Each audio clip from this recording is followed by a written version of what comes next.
Ako ni Doc Carlos ang number mo. Saan tayo makikita? Di mo pa naman kayo yung yapsil. Butang ko na yan.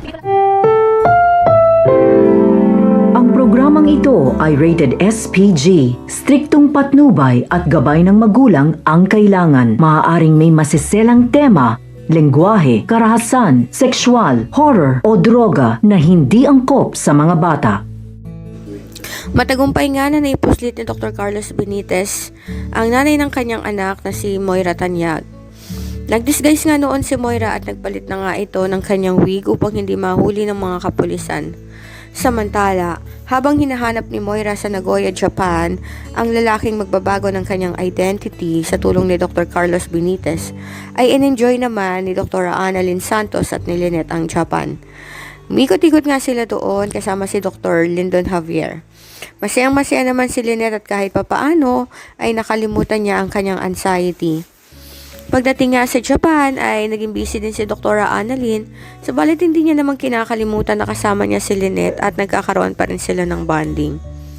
Ang hindi alam ni Dr. Annalyn Santos ay hindi lang sila ang naroon kundi naroon din si Moira. Sa isang upuan nga ay naupo si Dr. Annalyn kasama si Lynette, subalit napansin niya ang inuming naiwan sa lamesa. Sinubukan niyang habulin ang babaeng nakaiwan noon at nakita nga niya na parang kahawig nga ni Moira, subalit inisip niya na baka hindi nga iyon si Moira. Nagpumilit kasi siyang habulin iyon, subalit hindi naman narinig ni Moira ang tawag ni Dr. Annalyn Santos kaya hindi rin siya lumingon.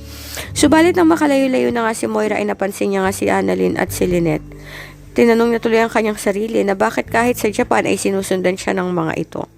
Agad nga siyang nagtago at binalaan naman siya ni Dr. Carlos Benitez na huwag magpaikot-ikot sa Japan ngayon dahil naroon si Dr. Annalyn, Dr. Lyndon at si Lynette.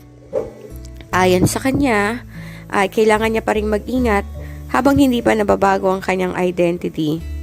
Samantala, sa isang pagkakataon nga ay naglakad si Moira sa mall at nakasalubong niya si Dr. Annalyn Santos. Tinawag siya nitong Ma'am Moira subalit hindi siya lumingon upang hindi mahalata na nandun nga siya at tumakas upang hindi makulong. Makabalik pa kaya si Moira sa Pilipinas?